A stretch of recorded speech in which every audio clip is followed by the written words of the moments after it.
Olá, eu sou Reinaldo Calderon, pesquisador do Atoms, e meu trabalho está baseado no modelado e otimização de uma unidade de absorção por oscilação de temperatura para desidratação de gás natural. A produção de gás natural no Brasil ele tem incrementado nos últimos anos e de fato a previsão é que vai continuar crescendo, mas esse gás natural apresenta diferentes desafios tecnológicos devido à presença de água neste gás. Assim que a água ele gera problemas como o caso de geração de hidratos, que os hidratos são sólidos cristalinos semelhantes ao gelo, e também problemas de corrosão, que é quando o vapor de água entra em contato com gases como o H2S e o CO2. Para a remoção do gás natural, um dos métodos é a absorção com oscilação de temperatura. Aqui na figura 3 é apresentado um esquema geral de uma unidade de absorção com oscilação de temperatura. Essa unidade ela está formada por 3 colunas, com cada uma dessas colunas está empacotada com um material absorvente, e aquelas colunas alternam diferentes estágios de adsorção e generação. Para o caso do estágio de adsorção, o gás natural úmido ele é alimentado nas colunas do tubo profundo, e no fundo o gás natural que sai do fundo, aquele gás natural seco, uma porção do gás ele é aquecido e ele é realimentado às outras colunas do fundo ao topo para o processo ou para o estágio de generação. Nesse estágio, o material que foi absorvido nas colunas é dissolvido, e aquela saída das colunas do topo ela é de novo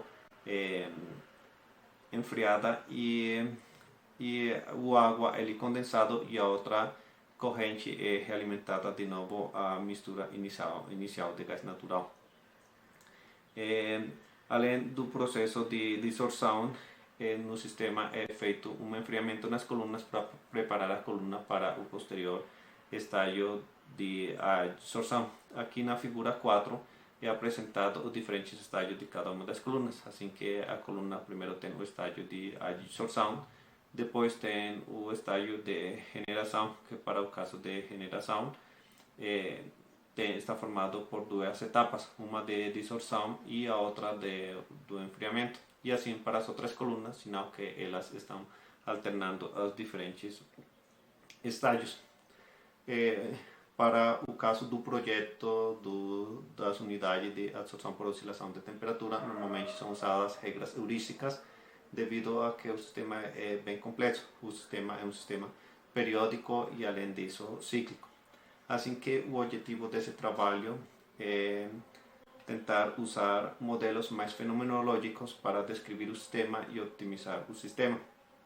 Para esse caso é necessário fazer diferentes balanços, como o caso de balanço de massa e momento e o balanço de energia. Aqui são apresentadas diferentes equações aqui para o caso de balanço de massa. Como o sistema, as colunas são empacotadas com material absorvente, então é necessário fazer um balanço de massa para a fase fluida, um balanço de massa para a fase estacionária. Além disso, o balanço do momento, nesse caso pode ser usada, por exemplo, a equação de Ergo. E para o caso do balanço de energia, também é necessário fazer um balanço de energia na fase estacionária, na fase fluida e também na parede do sistema.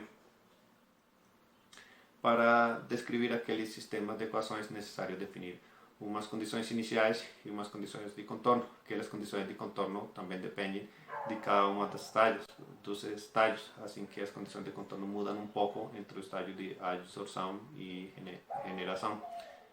Para descrever aquele sistema de equações é necessário definir umas condições iniciais e umas condições de contorno. Aquelas condições de contorno também dependem de cada uma dos estágios, assim que as condições de contorno mudam um pouco entre o estágio de adsorção e generação. E para o caso de otimização, como o sistema é um sistema periódico e cíclico, ou seja, o sistema é intrinsecamente dinâmico, o problema de otimização é um problema de otimização dinâmico, como é apresentado aqui de forma geral. E a ideia para resolver aquele problema de otimização, a ideia inicial é usar a abordagem de single shooting, em que o sistema de equações diferenciais parciais elas são discretizadas na variável espacial para ter um sistema algébrico diferencial em que é integrado no tempo. Além disso, como o sistema é periódico e cíclico, a ideia é atingir o estado estacionário do sistema sequencialmente em cada uma das etapas de otimização. Como resultados, o que se espera desse trabalho aqui é gerar um pacote computacional que simule e otimize uma unidade de absorção por oscilação de temperatura e especificamente uma unidade que está sendo montada no laboratório. Para mais informação sobre o resultado desse trabalho e sobre o avanço do trabalho, podem consultar no livreto do Atoms ou entrar em contato com o Atoms.